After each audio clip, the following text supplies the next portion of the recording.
Welcome to the Tech Diva Success podcast. This is a short weekly podcast that focuses on tools, processes, and best practices that truly fuel success for women in technology. We thank you for tuning in, and we hope you walk away with at least one best practice that will help you level up personally or professionally. What can you take action on that will make you 1% better?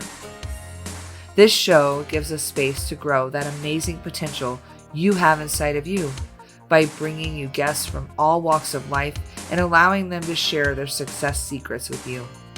I'm your host, Nicole Scheffler, and I consider myself a tech diva with over 15 years experience in a technology career. And I'm committed to sparking tech diva success with my collection of various books, podcasts, and projects, including our other podcast, the Diva Tech Talk podcast, which is all here to inspire you and is dedicated to women in technology. I know you're going to love it, so on with the show.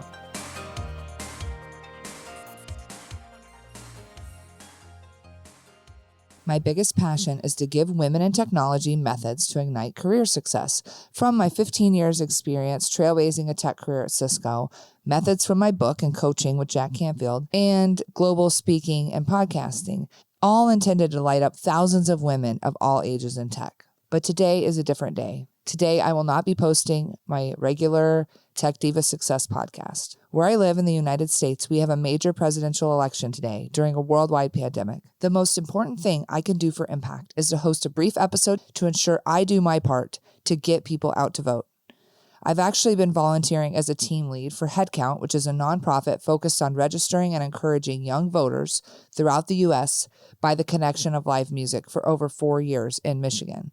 As a team lead and as I present this data, I do remain bipartisan and focus on the sheer importance of voting.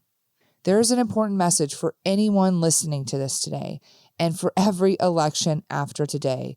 I just want to spend a few minutes speaking to the importance of voting and providing a few tips for those heading to the polls. I will also link some articles in my blog. The first and most obvious piece of advice is go vote. But as a U.S. citizen, you also want to make sure you have a say on where your tax money goes and how the country is run. So by voting for someone who represents your shared visions and goals for the country is an opportunity to become part of the process. Many American voters have chose to mail in their ballots with this election due to the pandemic, but only about 39% will actually do so. So that means there's about 54% of people who say they're going to be voting in person. So let's just spend the last few minutes giving some tips on how to be prepared and make the voting process smooth. Hopefully there shouldn't be a huge coronavirus risk because most polling stations are requiring masks, implementing social distancing, and sanitizing often and properly. Although they can say that, you might feel it's still unsafe to touch a pen that someone used or to be in this environment. So bring your own gear. Bring your own hand sanitizer, your own pen, your own protective eye coverage. That could also lower your risk. It could even just be for your peace of mind. But many county websites are also posting information about wait times. So if you're worried about standing in line and being around a lot of people, you can look up your polling stations and see if they have posted wait times and when traffic is the lightest and plan your voting time accordingly. And if you don't feel safe at your polling place, have a backup plan. If you get there and you don't feel safe or feel intimidated, you could try a different one in your county.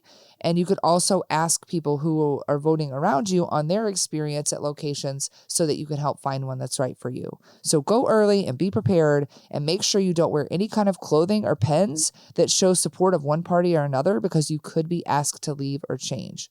And encourage your friends and family to exercise their right to vote on this election day. Also, I want to speak shortly on making our own decisions. As women or even men, sometimes we can vote with our spouse. We vote along with our spouse. We hear what they're voting and we copy their votes. And I really encourage you this year to make your own decisions, be informed, do the research. And some states even have an interactive sample ballot where you could fill it out online. And when you arrive, you could scan the barcode and it will take those choices, validate them, and you could submit them. So see if that's available as well. But just make sure you're making your own informed individual decisions for this important process. And hey, consider running for local office. I've seen firsthand amazing women leaders in tech, like Rosemary Bear, for example, that have used their own problem-solving, leadership, and technical knowledge to the benefit of public by running and winning a seat in the office. Just like in the field of technology, we need more women with a seat at the table. In fact, I would love to quote the late Ruth Bader Ginsburg, who was a pioneering figure with her 27 years on the Supreme Court, who said, "Women belong in all places where decisions are being made. It shouldn't be that women are the exception," which is another reason to go out and vote. So power to the people, and I hope this episode encourages more women to vote and stand in our power.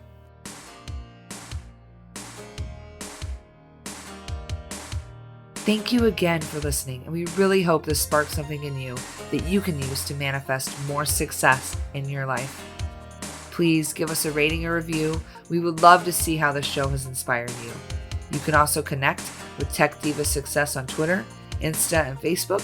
We're very easy to find under that name, and we hope this episode was fire for you.